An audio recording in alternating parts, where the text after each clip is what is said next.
News coming in, Simon. Luis Enrique in London right now. Talks with Chelsea. This is what we're hearing. That Luis Enrique in London, in the capital, for talks with Chelsea. And another piece of information coming in, Simon, I'm keen to get your take on this. If it's decided by Bole, Igbale and the rest at the top of the house at Chelsea to go down the route of caretaker from this point onwards, the name of Frank Lampard being discussed this morning as well. Now, Lampard, you would see, was at Stamford Bridge last night. What's your thought first on Lampard in a caretaker sense, and then on Enrique as a possible long-term replacement for Potter? Well, I think it would be laughable. I think Frank Lampard was an abject failure towards the end at Everton. I think the culture seemed at Chelsea was poor towards the end. You know, players that have now gone, I grant you, like Rudiger, Frank marginalised. I think certain quarters, Chelsea are a laughing stock. Why would they want to compound that and make themselves an even bigger laughing stock by bringing Frank Lampard to sit in situ? I'm sorry, Frank's a nice fella, but that's irrelevant. What's the other option? Bruno until the end of the season? Well, maybe. But, you know, putting somebody in a dugout because it gives you some sort of popularity contest. There's two kinds of people in this world. There's popular people and there's successful people. And it's amazing how popular you become when you're successful. So be successful and get the right people to do the right job. And if you bring Frank Lampard in, why would Frank want to do it? It's diminishing of him, doing everybody a favour by turning up and getting a gig. And second of all, you've been down that route, maybe under a different ownership model, but you've been there. Get on with appointing a big-name manager if that's what you want to do. Well, I'll tell you why he would do it, because he'll think there's a chance of winning the Champions League. Yeah, maybe. And that's why anyone would do it. Yeah, coming out in a Roberto Di Matteo mould. Yeah, and you just back yourself to think this could be and that's an extremely reasonable reason for taking it. Well, why not? If you're given that opportunity. But I take Simon's points on board. The only thing is, at the moment, it's, you know, they've left in charge a guy who's got very, very little experience of dealing with any big clubs. He's not managed big players. He's not managed big players. He wasn't a big player himself. Doesn't mean he's not capable, but there's no real... He's rudderless. Yeah, the guy in charge, he's probably a nice fella, but there's no substance to him. What's rudderless, Simon?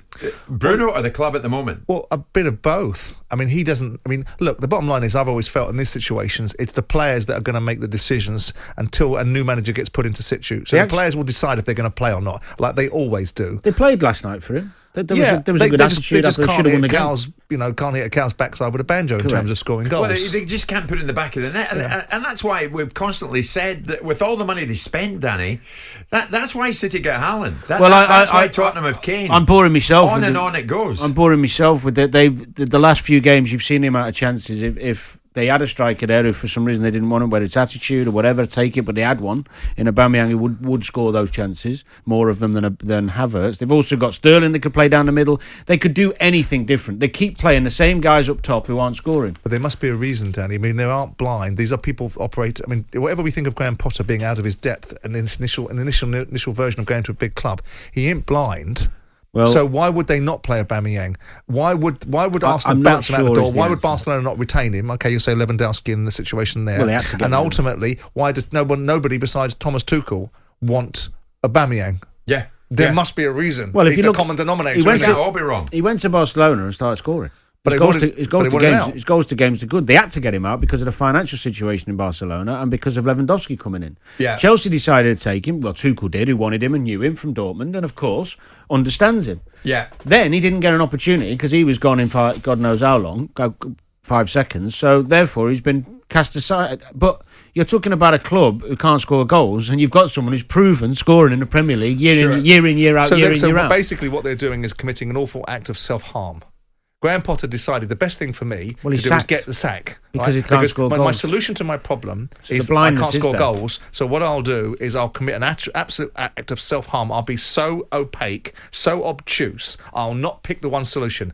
The only solution I've got, the only problem I've got is can't score goals. That's really my problem. I've got a goal scorer and I've sold him. I don't need him. That's the one thing I don't need. It makes no sense. It does make no sense whatsoever, does it? Well, it makes no sense to me that you keep playing the same guy up top when you're struggling to score. Producer Luke and I went to a briefing some weeks ago with the top brass at Chelsea, who informed us that they're not here to screw around. So we now know that, because we know that Chelsea have made contact with both Nagelsmann and Luis Enrique, so much so that Luis Enrique is said to be in London now. right now.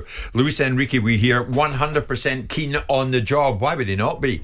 But he wants it. Will he get it? Nagelsmann's in there as well, another strong candidate. So the top brass at Chelsea not hanging about. Everybody seems to know this about Luis Enrique. There's a message coming in. Morning, Jim. The driver has picked up Luis Enrique. They're now on their way to Chelsea. You heard it here first. Thanks for that bit of information. Do you know what? I wonder if he's the same guy that told me Kaká was at Seven Sisters Station one night about to join Tottenham. I mean, this is what happened. I've been looking. I mean, Enrique, he had some success at Barca. Yeah. But other than that, struggled. You know, Roma, he didn't do very well. Where else did he go in Spain before Barca? He went somewhere else and struggled. Sure. He doesn't fill me with confidence. Right. I mean, and then the other one, Nagelsmann, he's 35, isn't he? Yeah. You're asking him to come into a huge situation and deal with big egos, big players, and he's only had one good year at Munich. Yeah. Jim White and Simon Jordan. Monday to Friday mornings from 10 on AM, on DAB, via the talkSPORT app and on your smart speaker. talkSPORT.